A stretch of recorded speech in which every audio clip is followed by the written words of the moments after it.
Bonjour à tous et bienvenue pour cette nouvelle vidéo, une vidéo présentation jeu de société pour aujourd'hui vous présenter Kodama. Donc Kodama, je vous l'avais déjà introduit lors de la présentation de ma chaîne avec la bannière sur laquelle on voyait des esprits de la forêt des studios Ghibli et je vous avais dit qu'on pouvait, que ça représentait également les Kodama donc de ce jeu-ci. On pouvait également y voir les Korogu de Zelda par exemple. Donc Kodama, c'est un petit jeu de 2 à 5 joueurs dans lequel vous allez devoir faire pousser votre arbre le plus intelligemment possible, bien évidemment, pour gagner le plus de points. Vous allez devoir faire attention aux conditions des saisons et également aux conditions de vos Kodama pour marquer le plus de points. Donc ce jeu a été créé par Daniel Solis et illustré par Kwanshei Moriya, pardon si je prononce mal. Et on se retrouve maintenant comme d'habitude avec le jeu déballé et les différents éléments sur la table.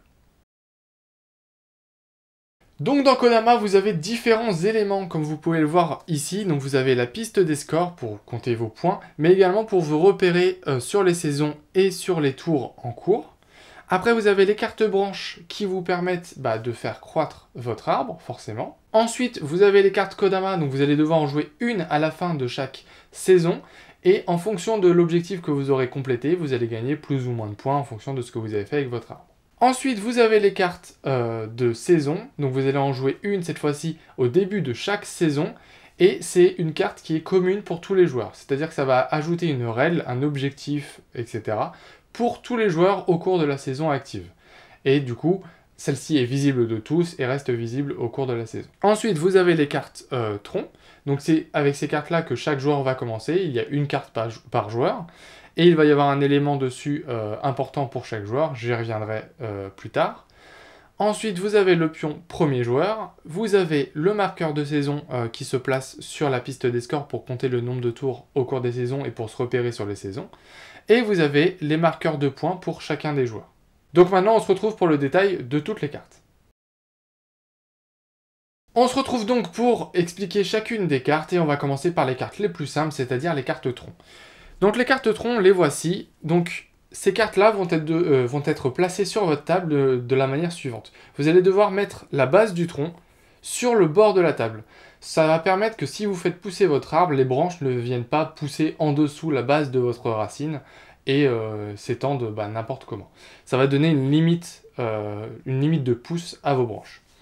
Ensuite, vous pouvez voir qu'il y a différents départs de branches. Donc c'est ce qui va vous permettre de faire progresser votre arbre, de faire pousser votre arbre. Et dernière chose très importante que j'ai introduit juste avant, c'est que sur chacun des troncs, vous allez retrouver un élément différent. Donc ici vous avez une luciole, ici une petite lumière, ici vous avez un champignon, ici un nuage, un asticot et des fleurs. Chaque joueur va avoir un élément différent, que l'on retrouve d'ailleurs dans le marqueur de points de chaque joueur, et c'est ça qui va vous permettre de compter vos points plus tard. Je vous explique tout dans une prochaine partie. En attendant, on se retrouve pour l'explication des cartes branches. Donc maintenant, on passe aux cartes branches. Les cartes branches, c'est ce qui va vous permettre de faire pousser votre arbre, et donc elles se présentent ainsi. Donc vous avez sur les cartes branches la connexion à votre tronc ou à la branche précédente de votre branche de pouce.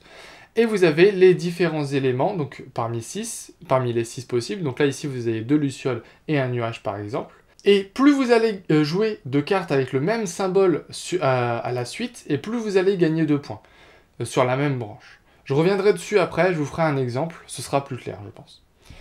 Donc ensuite, vous avez les cartes Kodama, et je vous explique ça tout de suite. Donc ensuite, les cartes Kodama. Donc les cartes Kodama, ça va être un Kodama, donc le personnage du jeu, qui va vous demander un objectif particulier, parce que c'est son environnement de vie, celui qu'il a envie d'avoir. Et donc vous allez gagner des points en fonction de ça. Donc par exemple, celui-ci, il vous demande, donc vous allez marquer 2 points pour chaque carte de votre arbre qui n'a pas l'élément de votre tronc. Donc l'élément de votre tronc, par exemple, pour ce tronc-là, c'était la luciole. Donc pour chaque carte qui ne comporte pas de luciole, sur celle-ci, enfin sur les cartes, vous allez gagner 2 points. Donc ça, clairement, par exemple, ça va être plus une carte que vous allez jouer en fin de partie, parce que vous aurez beaucoup plus de cartes sur votre arbre. Et donc, vous allez jouer une carte Kodama à la fin de chacune des saisons. Et vous allez, en tant que joueur, avoir 4 cartes Kodama au début de la partie. Donc forcément, il y a une carte que vous n'allez pas jouer, et vous pouvez faire votre sélection parmi les 4. Et donc maintenant, on va se retrouver pour la présentation des cartes saison. Les cartes saison, elles, vont être révélées en début de saison, donc une par saison. Donc dans le jeu, vous en avez 5 différentes, et ça permet juste de renouveler la partie pour pas refaire tout le temps la même partie. Si je vous montre un exemple de carte, par exemple, vous avez ici, donc prendre racine. Chaque fois que vous placez une carte en contact avec votre tronc, vous marquez 3 points. Voilà, c'est une condition au cours de cette saison. Dès que vous le faites, vous marquez directement vos points, c'est mis sur la piste des scores, et voilà. Donc ça, c'est la présentation des cartes saison. Donc bien faire attention à la saison en cours, aux objectifs qui peuvent vous rapporter des points. Toujours bien faire attention à ce qui est visible, quoi. Et donc maintenant, on va se retrouver pour la mise en place du jeu. Donc voici la mise en place du jeu pour, là, c'est un exemple avec 2 joueurs. Donc vous avez la piste des scores avec donc, le marqueur de saison sur le premier tour du printemps. Donc vous donnez à chaque joueur une carte tronc, donc vous voyez je les ai mis au bord de la vidéo pour vous montrer que c'est au bord de la table normalement. Bon normalement là les cartes elles sont assez proches donc ça va être assez dur de jouer mais c'est pour l'exemple. Et donc vous allez chaque joueur va prendre son pion avec l'élément correspondant, donc la luciole et la petite lumière. Et vous allez les placer sur le 0 de la piste de score, donc les deux petits marqueurs. Ensuite, vous allez mélanger les cartes Kodama et vous allez en distribuer 4 à chaque joueur, comme fait ici. Vous allez également mélanger les cartes saison et en mettre une sur la table pour chacune des saisons, que l'on révélera au début de chaque saison. Et vous allez faire la même chose, vous allez mélanger les cartes branches et vous allez en disposer 4 dans l'étalage. Ce sera les cartes visibles que les joueurs pourront prendre pour faire pousser leurs arbres. Pour le premier joueur, c'est très simple, donc pour posséder le pion de premier joueur, c'est la personne qui possède le plus de verres sur lui. Je vous ai donc dit que le jeu se déroulait en 3 saisons, et ces saisons sont découpées en 3 phases. Je vais donc maintenant vous présenter ces 3 phases, et on va commencer par la présentation de la phase saison. La phase saison, c'est très simple, je vous l'ai déjà dit, déjà introduit, c'est très simple. Vous allez tout simplement retourner la première carte, donc la carte printemps, vu qu'on commence par le printemps. Vous allez la retourner, vous allez la lire à haute voix, donc ici, à la fin de cette saison, marquez 1 point pour chaque carte de votre arbre avec un nuage, une fleur ou un champignon. Donc vous la lisez à haute voix pour que tous les joueurs soient au courant. Et vous la reposez, vous la laissez face visible pour que les joueurs ne l'oublient pas et puissent la consulter tant qu'ils veulent au cours de la saison. Une fois que la saison est terminée, par contre, cette carte s'en va et on passe à la suivante, etc., etc. Donc la phase croissance, c'est au cours de celle-ci que vous allez marquer des points, donc c'est la plus importante. En commençant par le premier joueur et en allant dans le sens horaire, vous allez effectuer 4 tours. Et à votre tour, vous allez devoir respecter des étapes. Je vais y venir maintenant. Donc la première étape, c'est comment jouer sa carte branche. Donc maintenant, on va passer comment jouer sa carte. Donc si je prends une carte branche, par exemple, il va y avoir plusieurs règles à respecter. Tout d'abord, cette carte doit être en continuité de votre carte précédente. Donc par exemple, vous la posez comme ceci. Donc là, on voit bien que la branche est en continuité, c'est bon. La deuxième chose, c'est que cette carte ne peut toucher qu'une seule autre carte sur le jeu. Donc là, cette carte-ci, je l'ai posée, elle touche uniquement la carte tronc, donc c'est bon. Ensuite, je vous ai dit, elle ne peut pas dépasser les limites de la table, donc que ce soit extérieur ou surtout en bas, elle ne peut pas aller en dessous de la racine.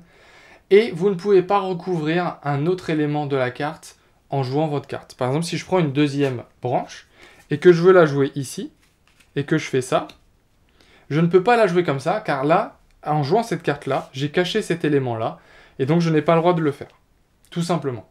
Une fois que vous avez joué une carte, vous ne pouvez plus la bouger. C'est-à-dire que si là, je me dis « Ah mince, je peux plus la jouer, etc. » Je ne peux pas me dire « Ah bah je la bouge légèrement comme ça pour pouvoir jouer plus facilement celle-ci, par exemple. » Je n'ai pas le droit de le faire. Une fois qu'une carte est jouée, elle est entre guillemets figée. Vous n'avez plus le droit d'en jouer, de la bouger. Dernière chose, vous ne pouvez pas jouer une carte qui vous rapporterait plus de 10 points. Le comptage des points vient juste après, donc je vous explique comment ça marche tout de suite. Donc maintenant on se retrouve pour la phase de marquer des points. Donc une fois que vous avez joué votre carte, vous allez marquer des points. Comment marquer des points? Donc là c'est très simple.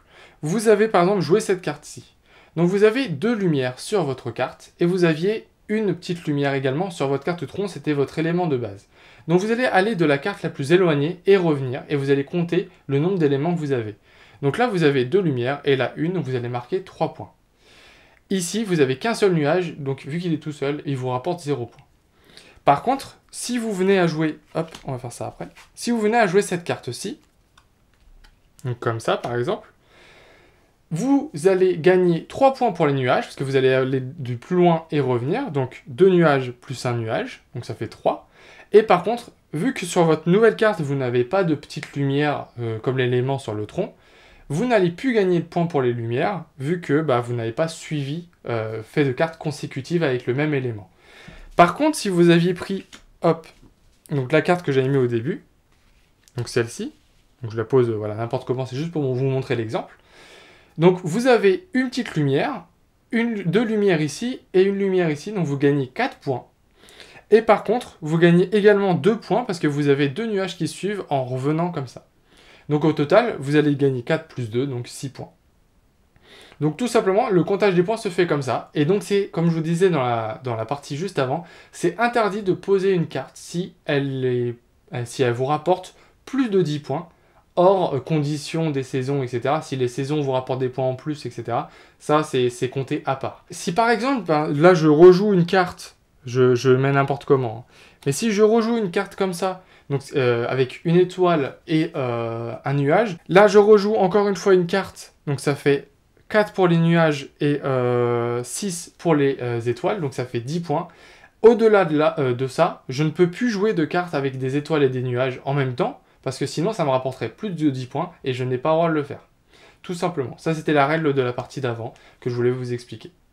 Et dernière étape, une fois que vous avez joué votre carte, que vous avez posé votre carte, que vous avez compté vos points, tout ça, vous avez juste à compléter l'étalage et vous avez terminé votre tour.